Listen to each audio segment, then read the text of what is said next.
This morning we are finally resuming our Genesis study. I know it's been a bit of a hiatus since we were last here, and what happened was we had made our way through most of Noah's story, and then I postponed the next lesson because, frankly, I didn't really want to preach it. And I have mixed feelings on that, whether I should be ashamed to admit that or not. But we have to remember that the Bible is not, it was not written as a collection of children's stories. It is not an entertaining anthology.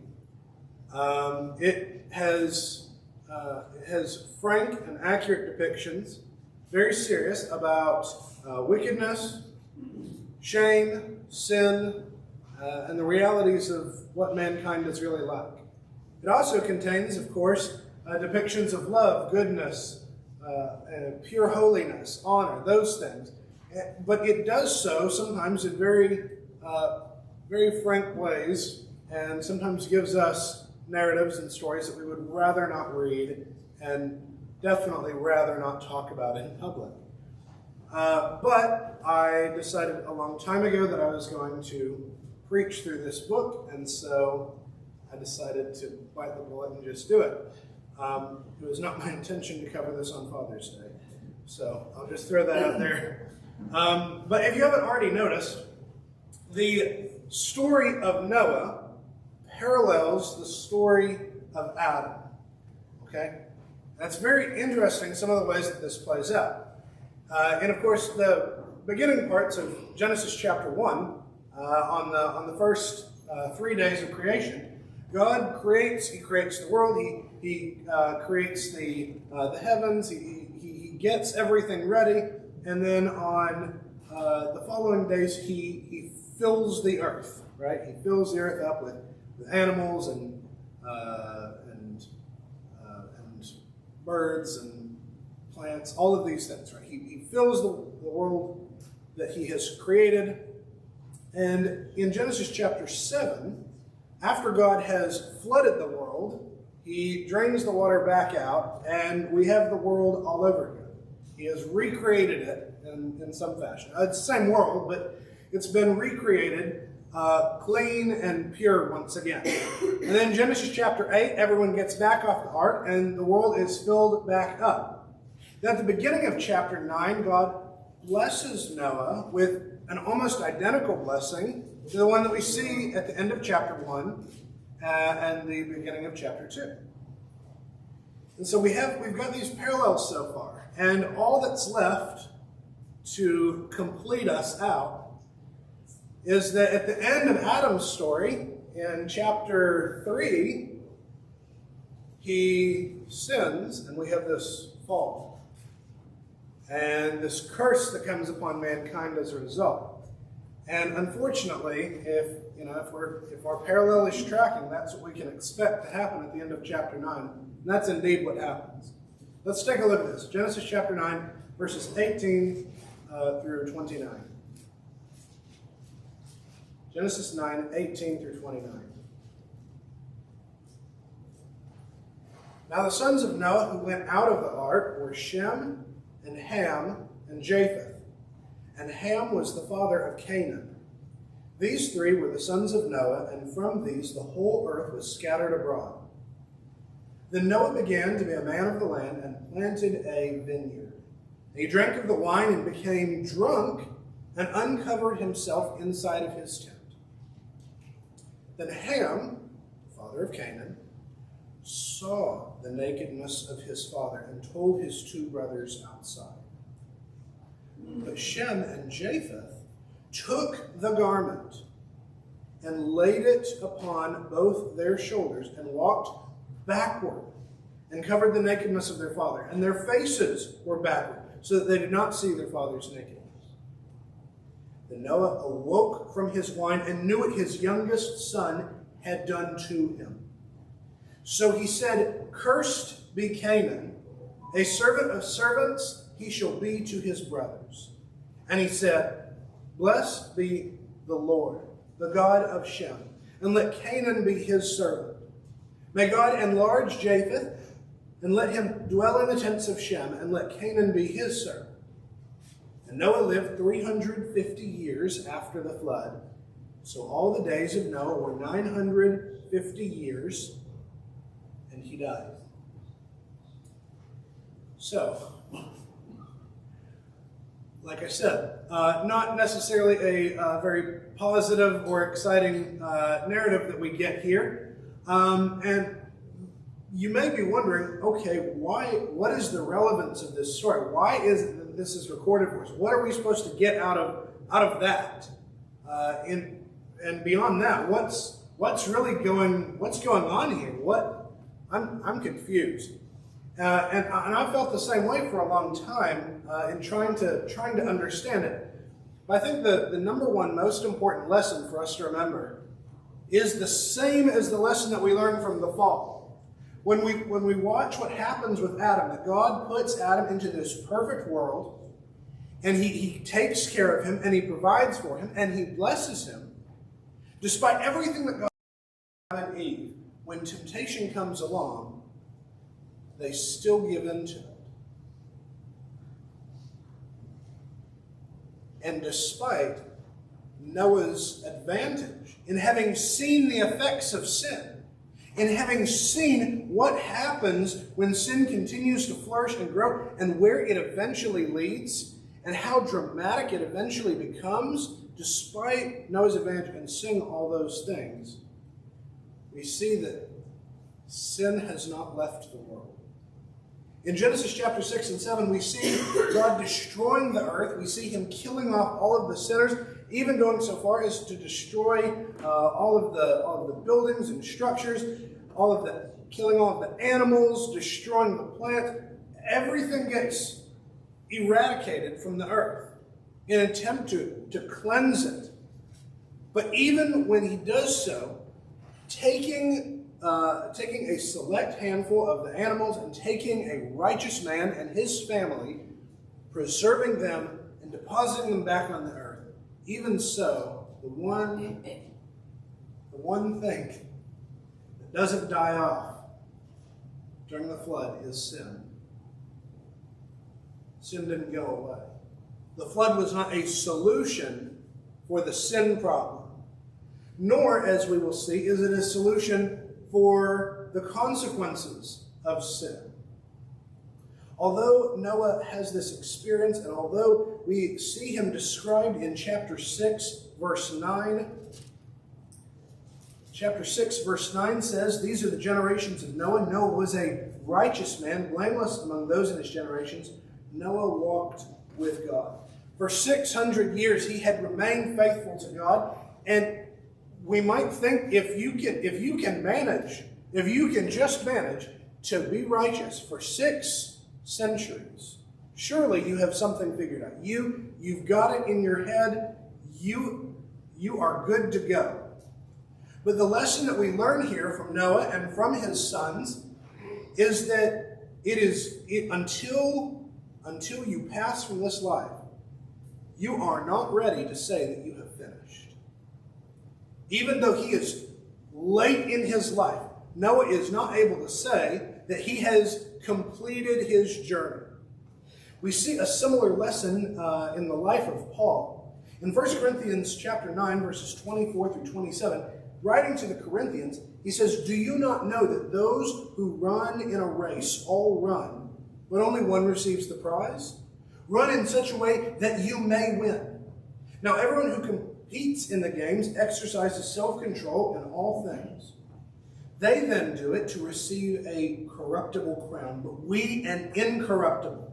Therefore this is Paul speaking, this is Paul the apostle, this is Paul who is able to take his sinful life and put it behind him, totally turn around. This is Paul speaking. Therefore I run in such a way as not without aim. I box in such a way as not beating the air. But I discipline my body and I make it my slave so that after I have preached to others, I myself will not be disqualified." Paul here recognizes that despite everything that he's done, despite his intense efforts to serve God, to be righteous, to be holy, it is still totally possible that he could give up before the end. It is still possible for him to fall away. It is still possible for him to abandon God, abandon Christianity, and to fall into some kind of wickedness. That is still totally possible, even for Paul. It was possible for Noah. It's possible for Paul. It's definitely possible for us. Just because you have been able to live faithfully for many, many years, just because you are in the advanced stages of your life, does not mean that your race is over. It does not mean that you can slack off or let up the gas. Instead, it means you must press on even harder, knowing that Satan is going to use the rest of the years that you have remaining to try to drag you away. Even though Noah is 600 years old, he still has 350 years left in his life. That's 350 years left for Satan to continue tempting him, to continue eating away and chipping at his endurance. Now, at the end of Paul's life, very shortly before his execution, he is able to say, 2 Timothy 4:7, he is able to say, "Then I have fought the good fight. I have finished the course. I have kept the faith." But up until that point, up until the point when he was on his deathbed, he knew that he was susceptible, and he knew it was going to take great effort. Even in the call to discipleship, Jesus said, Luke chapter 14, "Which of you, when he wants to build a tower, does not sit down and calculate the cost to see if he has enough to complete it? Lest when he has laid a foundation and is not able to finish, those who observe it begin to ridicule him, saying, 'This man began to build and was not able to finish.'" When we claim to be Christians, when we claim to have dedicated ourselves to the Lord, to be disciples of his, and then we abandon everything, we not only bring shame on ourselves, we bring shame on the name of Christ, we bring shame on the church, because it gives cause to the Lord's enemies for ridicule, for shame. And in the last days of Noah's life, I don't know what led him to this point. I don't know what had transpired. But Noah finds himself getting drunk.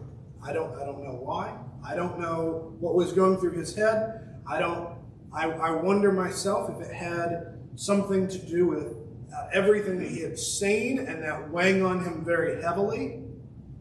But regardless, none of that is an excuse or a reason to justify what happens with him. Staying faithful is a serious business. We should take it seriously because our spirits, our souls, our eternal destination is a serious matter. And if we're going to take serious matters seriously, then we have to be serious and well-grounded people. Now, I know that this is not primarily a passage about alcohol or drunkenness. We'll discuss that another time. But it is still true that Noah wastes away his ability to maintain control over himself by giving into this vice. It is still true that his actions are sinful and that they mar the legacy, the saga of who is otherwise a righteous and godly man. We can still look at him that he was able to be faithful for so long that he stood out in his generations. And yet, like so many others that you know and so many others that you meet, he just gave up. He gave in to sin. And you just wonder why. Now, Noah's sin is not the primary event here. We read about his three sons, all three of whom are about 100 years old at this point in time. They're not young men, at least by our standards. They're not young men either. They are experienced. They have seen many of the same things that their father has seen. They have seen the wicked world. They have seen what it produces and where it will take them. And yet, they apparently don't have the same mentality as one another. Ham's sin here, as far as what it is, there are several different conjectures. The most basic is that what happens is he comes in and he sees his father's nakedness. He sees his father in a shameful situation, and he goes out and he gossips about it to his brothers. It's the most basic. There are other possibilities as well. I'm not going to get into this, but there are some other possibilities as far as this being perhaps a sexual encounter of some kind. And we'll talk about that again in a moment. But regardless of the particulars of his sin, what we definitely see here is a failure to honor his father. And that's where the actions of Shem and Japheth stand out. That they were the ones who, with respect and honor for their father, regardless of exactly what it is that Ham did, they are the ones to come in and to cover their father's nakedness, to cover his shame, rather than exposing it and presenting it out into the world.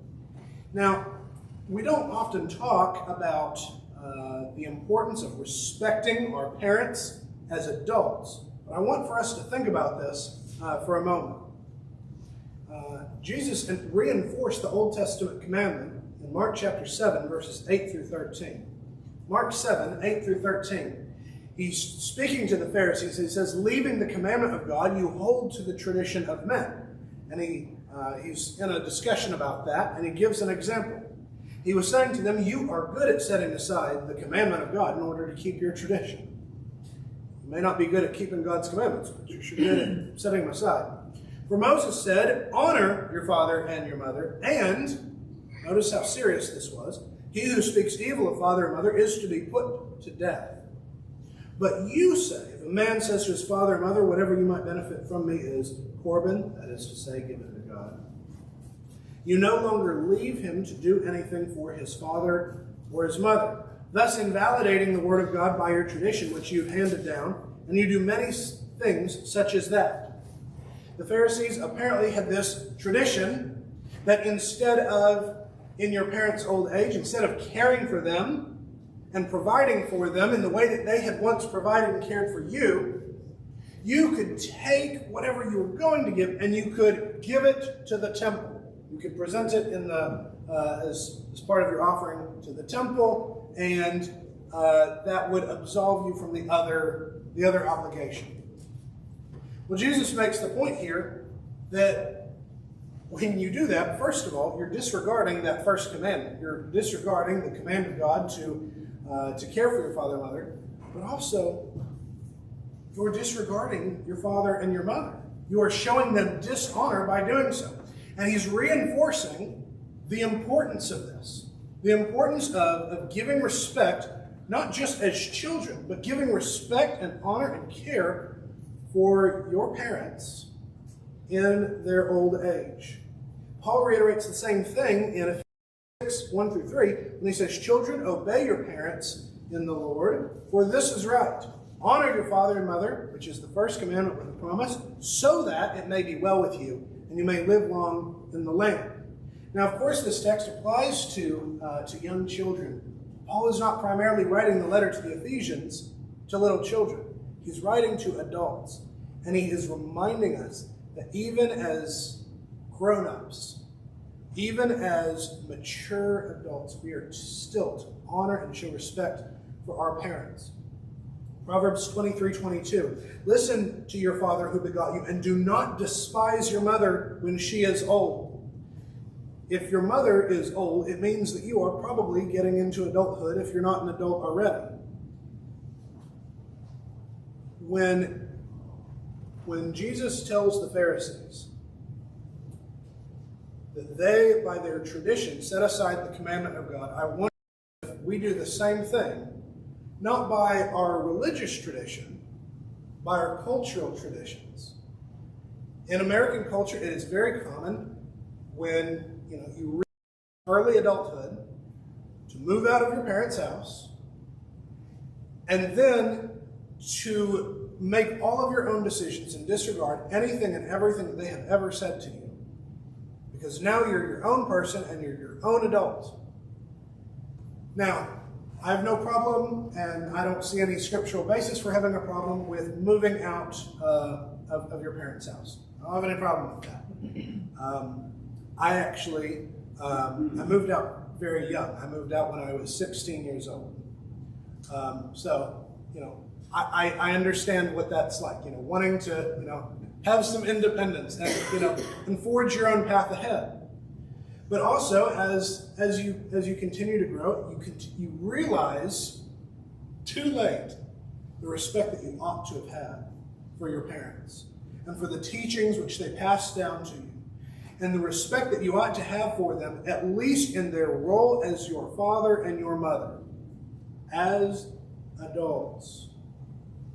And I believe that this is probably one of the most under-stressed biblical commandments. At least I don't think I've heard very many. I haven't heard much on that, doing so as an adult. I believe that's a key scriptural principle. And we see that behavior enacted with Shem and Japheth. It would have been totally possible for Shem and Japheth, not going so far as Ham, but it would have been totally possible for them to simply pretend that they'd never heard and say, we're never going to speak of this to anyone. We're not going to spread it. We're not going to do it. Ham did.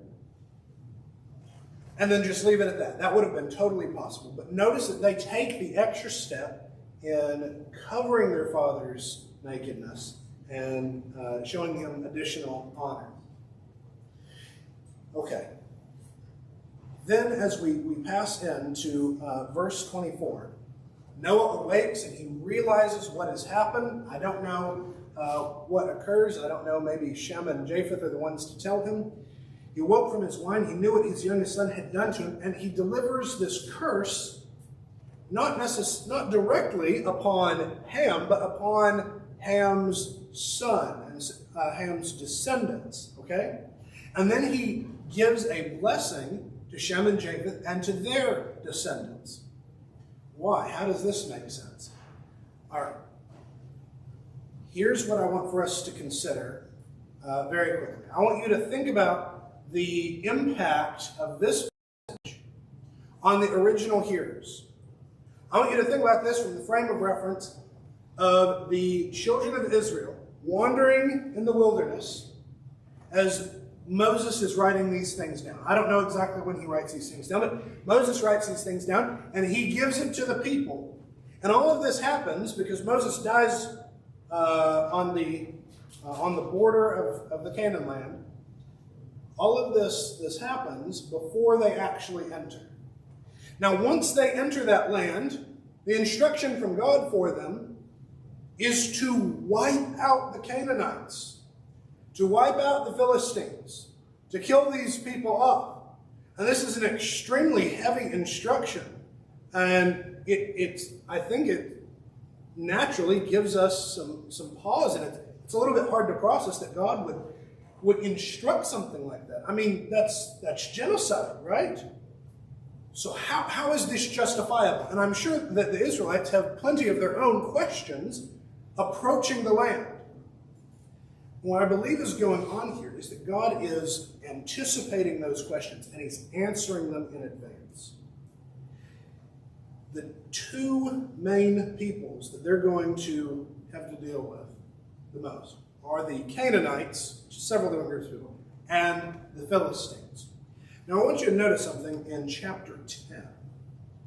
Just turn your page, chapter 10.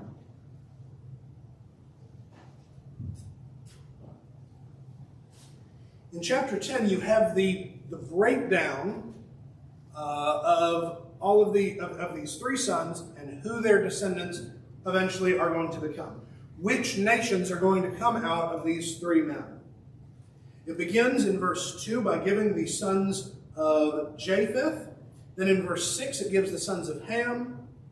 And then in verse 21, you have the sons of Shem. Now, the longest section is that section in the middle, the section on the descendants. In verse 6, the sons of Ham were Cush and Mizraim and Put and Canaan. That second one, Mizraim, is the Egyptians. The fourth one, Canaan, is of course the Canaanites. And you see that broken down in verse 15. Canaan was the father of Sidon, his firstborn, and Heth, the Jebusite, the Amorite, the Girgashite, the Hivite, Archite, Sinite, Arvadite, Zemarite, Hamathite. And afterward, the families of the Canaanites were scattered. Okay, so he tells us where the Canaanites come from. It mentions the Egyptians here. In verse 14, it tells us that the Philistines come out of Ham. So he goes through all this trouble of telling us that Ham's descendants include the Egyptians, the Canaanites, and the Philistines. Now, Leviticus chapter 18. Leviticus chapter 18, verses 1 through 8. God warns the people. He says, I am the Lord your God. You shall not do according to what is done in the land of Egypt, where you live, nor are you to do according to what is done in the land of Canaan, where I am bringing you. You shall not work in their statutes. You are to do my judgments and keep my statutes to walk in them. I am the Lord your God. So you shall keep my statutes and my judgments, which if a man does them, he shall live by them. I am the Lord. Which, as a side note, that verse that we just read is quoted in Galatians chapter 3, which we read earlier. None of you shall approach any blood relative of his to uncover nakedness. I am the Lord. You shall not uncover the nakedness of your father, that is, the nakedness of your mother. She is your mother. You are not to uncover her nakedness, and you shall not uncover the nakedness of your father's wife. It is your father's nakedness. So it's very interesting that he begins here by saying, don't do what the Egyptians and the Canaanites do. And here's the things that they do. Here are the kinds of behaviors that are part of their culture, part of their lifestyle. They have become so wicked and devolved that they engage in all these incestuous behaviors and relationships. And this is why you are going into this land, to remove these people. It is not because they are an inferior quality of people in any way. God has never said that.